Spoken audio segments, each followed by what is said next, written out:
آئی سی you میں آخری سانسیں لیتا ہوا یہ شخص اپنی زندگی کی بازی ہار رہا تھا۔ موت اسے کسی وقت بھی اپنی آغوش میں لے سکتی تھی۔ دوسری طرف باہر ہال میں کھڑا اس کا بیٹا مجید اپنے باپ کو بے قراری کے عالم میں آئی سی یو کے دروازے کی جھلی سے دیکھ رہا تھا۔ اس کے والد اشفاق احمد کسی وقت بھی موت کو گلے لگا سکتے تھے۔ مجید کا چھوٹا بیٹا ارسلان بھی اسپتال میں آنا چاہتا تھا تاکہ اپنے دادا ابو کو دلاسا دے سکے، لیکن مجید نے اسے پیار سے سمجھایا کہ بچوں کا اسپتال میں داخلہ ممنوع ہے، آپ کے دادا ابو جلد ٹھیک ہو جائیں گے۔ اپنے 5 سالہ بیٹے کو اس نے سمجھا تو دیا تھا، لیکن خود کو وہ کسی طرح بھی سمجھا نہیں پا رہا تھا۔ باپ کے سائے سے وہ محروم ہونے کے قریب تھا۔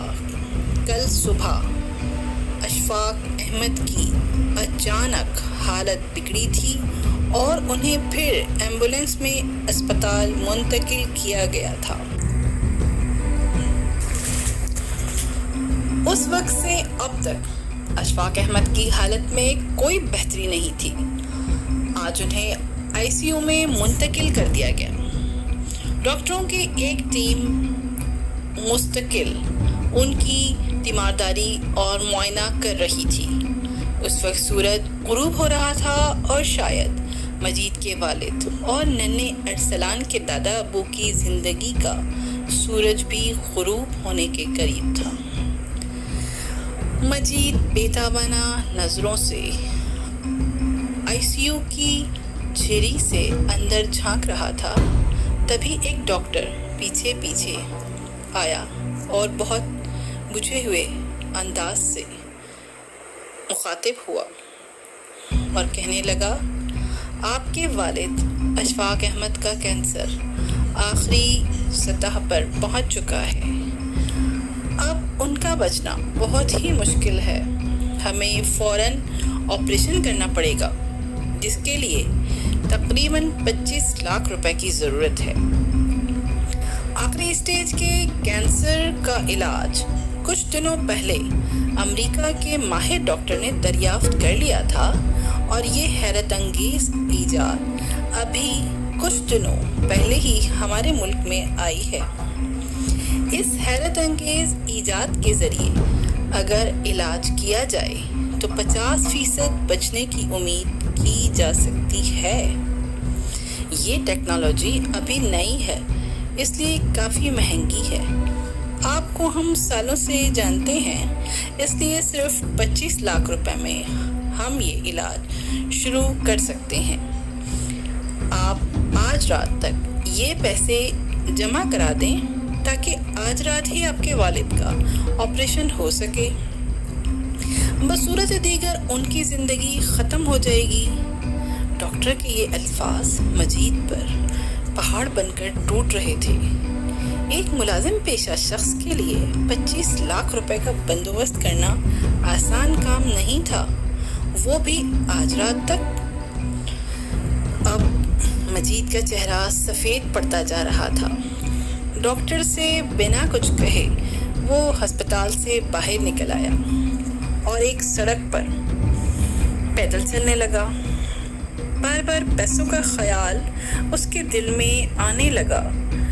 وہ کھوئے انداز میں سڑک پر چل رہا تھا، تبھی ایک شخص پوری قوت سے اس سے ٹکرایا۔ دونوں دھڑام سے نیچے گرے اور پھر ٹکرانے والا شخص بکھلا کر کھڑا ہو گیا۔ مجھے معاف کیجیے، شاید میرا دھیان کہیں اور تھا۔ مجید سے ٹکرانے والے شخص شرمندگی سے بولا، کوئی بات نہیں۔ مجید نے جلدی سے کہا اور آگے بڑھ گیا۔ مجید سے ٹکرانے والا شخص بھی دوسری طرف چل پڑا۔ مجید 15 منٹ تک کھویا سا سڑک پر مٹر گشتی کرتا رہا۔ آخر اس نے ایک رکشہ پکڑا اور اپنے گھر کا پتہ بتایا۔ تھوڑی دیر بعد وہ اپنے گھر میں داخل ہو رہا تھا۔ گھر میں داخل ہوتے ہی مجید کا 5 سال کا بیٹا ارسلان اس سے آ کر لپٹ گیا۔ ابو، دادا ابو کو ساتھ نہیں لائے؟ ارسلان نے معصومیت سے کہا، جس پر مجید کی آنکھیں بھیگ گئیں۔ نہیں بیٹا، وہ جلد آ جائیں گے، مجید نے جلدی سے کہا اور اپنے کمرے میں چلا گیا۔ اپنے کمرے میں داخل ہوتے ہی اسے اپنے باپ کا چہرہ دکھائی دینے لگا جو ICU میں آخری سانسیں لے رہا تھا۔ دوسری طرف اس کا 5 سال کا بیٹا ارسلان بے تابی سے اپنے دادا ابو کا انتظار کر رہا تھا۔ ان حالات میں مجید کو اپنی جیب کچھ بھاری محسوس ہوئی۔ اس نے بکھلا کر اپنی جیب میں ہاتھ ڈالا۔ جب ہاتھ جیب سے باہر نکلا تو اس میں ایک کاغذ دکھائی دے رہا تھا۔ مجید نے بے قراری سے کاغذ کی تہہ کھولی اور کاغذ پر لکھی تحریر پڑھنے لگا۔ کاغذ پر لکھا تھا، میں وہی ہوں جو تم سے آج شام کو ٹکرایا۔ میں جانتا ہوں تم اپنے باپ کی زندگی بچانے کے لیے